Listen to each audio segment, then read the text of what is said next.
visit tayo kay Maki guys. Yung isa pang kaibigan ko, kagrupo ko guys, sa Sayaw. Meron siyang bagong business. So, tara puntahan natin. Pero, sakto lang yung oras. Kasi ganito talaga tayo lumalabas. Mga 4:30. Usually ngayon, yun yung oras. 5 na. So, dyan lang sa Hulita guys. So, doon na lang ako din bibili ng ulam. Pero makaka-uwi din tayo. Bibilisan lang natin. Let's go. Ito na guys yung battery natin. Kasi charge lang to. Chinarge ko talaga para goods na goods tayo. Hindi, magkita nyo naman parang uulan. Pero, rain or shine tayo. So, okay na si Shugi. Ready na. So, ayan guys. Okay na yung battery natin. Kakabit lang natin to. Fully charged na rin. And then, ito lang muna yung gamit natin. I am the one. Best tech kasi kailangan magmadali tayo kasi dapat makabalik tayo ng 8 PM bago mag 8 PM kasi yun nga, bibili naman tayo ng ulam. Let's go! Tara, on na natin. So medyo dito mahirapan pa ako dito kasi kailangan takpan pa yung carb kasi naka-open carb tayo guys. Hindi wala tayong air filter. Kasi mas maganda yung performance ng motor natin kapag walang filter, air filter. Baka nakakahinga siya ng maluwag. Yan, ito. Problema ko dito is kasi yung center stand natin. Bale guys, yung pupuntahan nga pala natin ngayon is yung kaibigan ko si Maki. Dati kong kagrupo. Emotional, damn it! Come on, man! Naku, kuya. Wrong lane ka naman. Yan yung sinasabing, magugulat ka na lang sa mga ganun eh. Muntik na yan guys, malapit na. So, nasa wrong lane siya guys. So, buti na lang nakuha natin ang camera.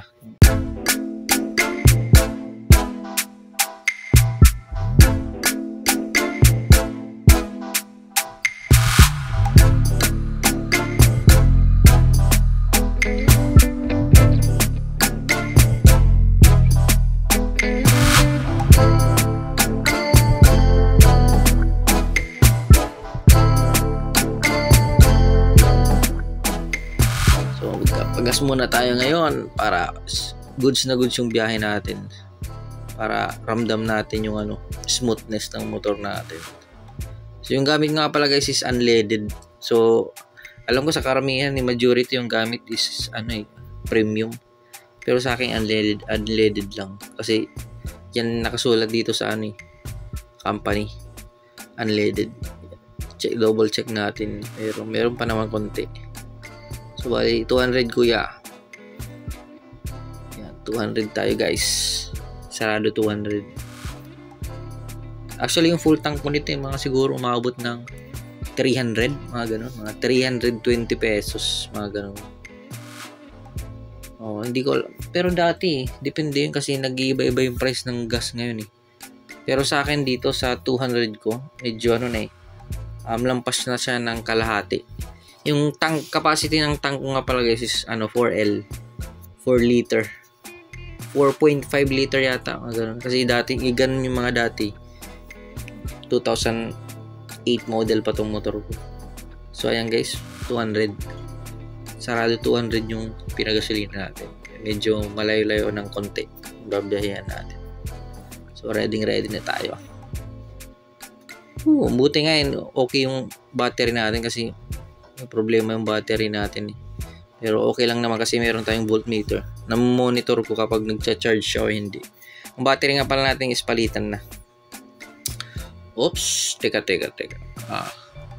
Magpapahangin muna tayo.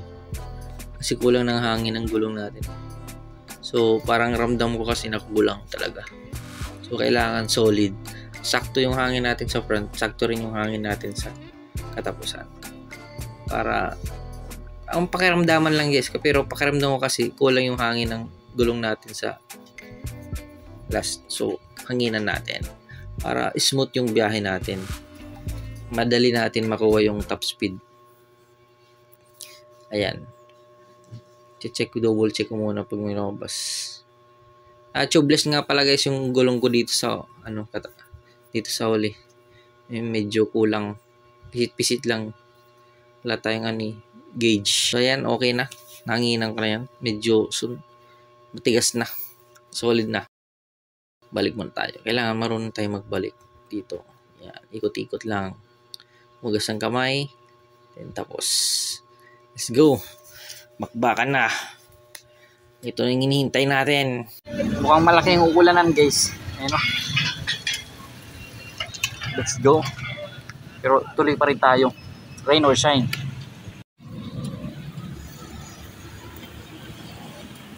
Yan, goods na tayo guys. So medyo malayo-layo ng konti yung babiyayan natin. But if I lay down and I play dead and I stay dead, maybe you'll get sick of being the monster out of my head, under my bed. Think you're something out of my nightmares, standing right there. But if I lay down and I play dead and I stay dead, then will you get bored of killing me? Silhouettes of you are like a taunt. Never really know just what you want. With you I don't ever feel calm. I can feel the sweat inside my palms. Play with me like cats and a string. You don't understand the pain it brings. You don't ever wanna give me wings. You don't ever wanna set me free. You know I'm addicted to you, and it's twisted, you've been gifted with the evil voodoo. Got me coming back for more, even when I've been screwed. Dolls full of pins, pierce my heart straight through. I got issues in my head, I like you in my bed, but you keep me on red. Oh, everything is like a test, I better not text or I'll come off desperate. But if I lay down and I play dead and I stay dead, baby you'll get sick of being the monster out of my head, under my bed. Think you're something out of my nightmares, standing right there. But if I lay down and I play dead and I stay dead, then will you get bored of killing me? So if I play dead, will you regret everything that you did, that you said? I don't think you understand what you're doing, and my heart's black and blue from the bruising. I feel like So bali dito, municipality na to ng ano eh. Tabon-tabunan ba yan? Nakalimutan ko, balumbunan.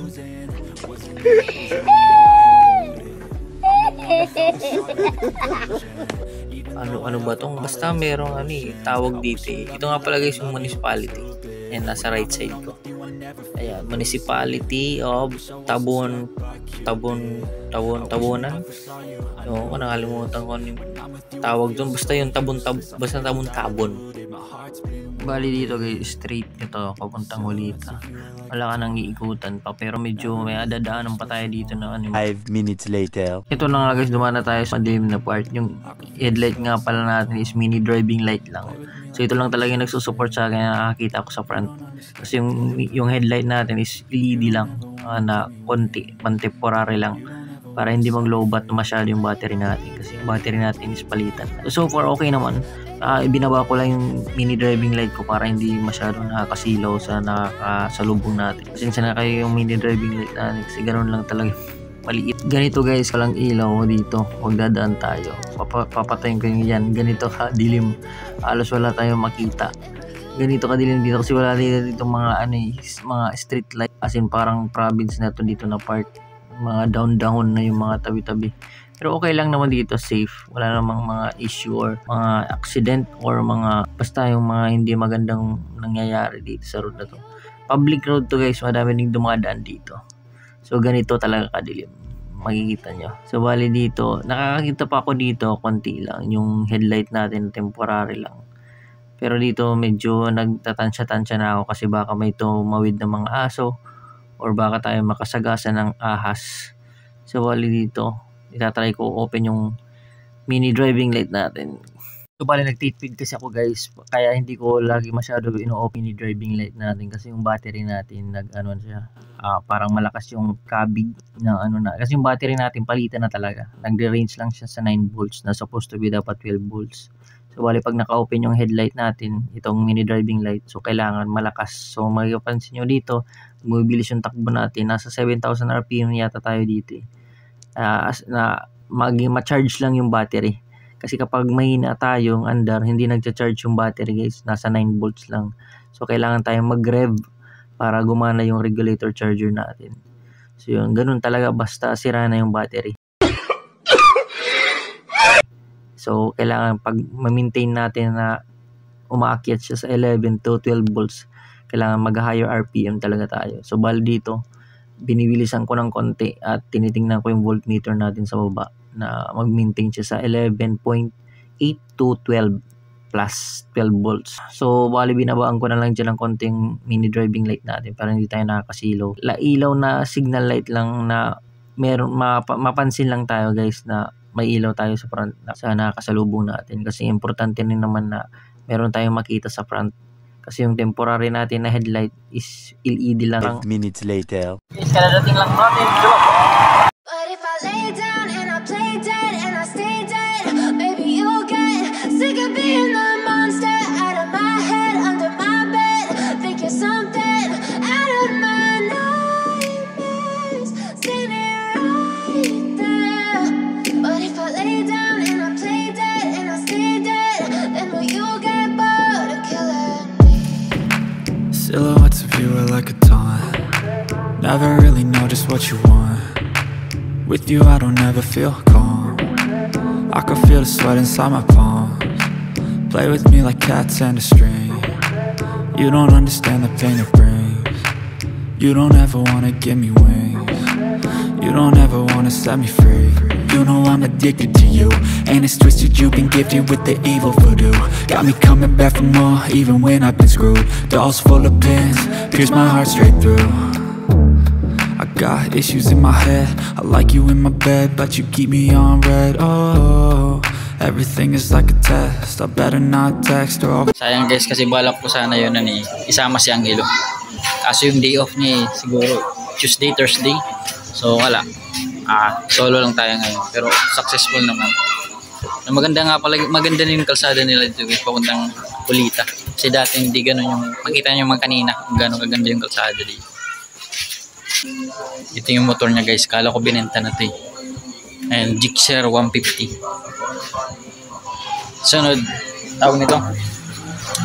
Mamiramin natin to kahit isang araw lang.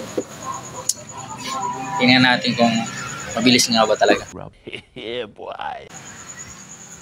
Let's go. Susunod pagpunta ko dito, sasama na natin sa nila. Yung kasama natin kahapon sa Go Time sa Robinson. Meanwhile, Ay, Open na po kami sa mga bata. Daddy, chill. Marami kaming bata dito. Yeah. Ako'y nagagalaw. What? Kuya Ki, ikaw na lang. Mago ka, mago. Hindi guys, sa totoo lang, ka-open lang nila kahapon, October 25? Mak, 26. Naka-open lang nila kahapon. Tapos kung taga Leyte kayo guys, pwede kayo dumaan dito. Yung shop nila.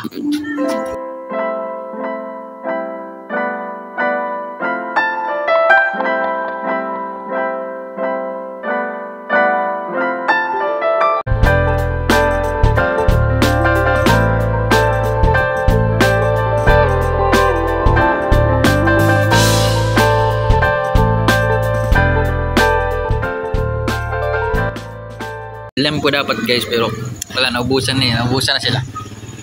Ganong kalakas dito si Maki, kaya punta na kayo kung taga Hulita Leyte kayo, dumaan na kayo dito kasi masarap talaga yung manok nila tsaka limpo. May limpo din sila guys, usually dapat yun yung ulam namin ngayon, pero wala, ubusan na yan.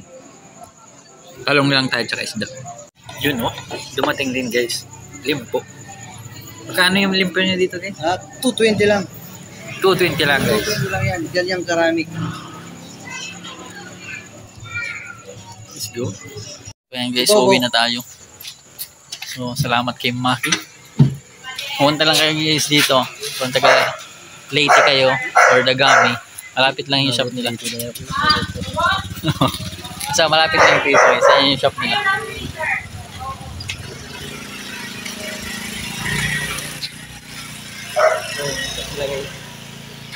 Happy manok. Plaza na ito guys, plaza ng Hulita. So yun, medyo hindi na maulan. Nakabiyahin na rin tayo. Pero medyo gabi na. Time check 8:15. Sana safe tayo makadating doon sa kanto kasi medyo madilim. Oh my goodness. Mag-isa lang tayo. Ayan yung motor natin. Yung kalsada. Tahimik na guys. Ito doon. Nasasara na sila. Bali dito guys, paalis na tayo. Papaalam na tayo kay Maki. Bye-bye! Alis na kami! Mabush! Municipality o Abango. What?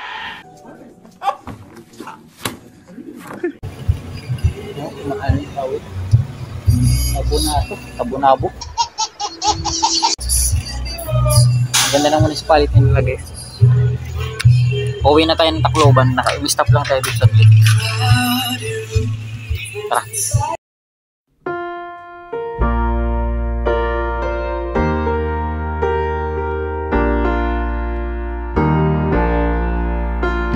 So bali nandito na tayo sa Tanawan, Leyte. So bali nakaalis na tayo na Dagami at Hulita. Medyo ito tawag nito, kalapit-lapit na tayo sa Tacloban. So andito na rin tayo sa Tanawan. So makikita nyo yun na statwa o statue. Dyan yan nilibing yung mga nabiktima ng Yolanda. Dito na lang tayo bumili ng manok guys. Dito na lang tayo bumili ng manok. Dito tayo sa Tacloban. Kalipayan doon. Hindi tayo magbibili ng ulam. Kaya dating lang natin ang bahay. Pawis na pawis yung card natin. Grabe, piniga-piga talaga eh. Sulit yung gas natin. Grabe ang pawis ng carb natin. Makikita mo, pawis na pawis. Grabe ang pawis.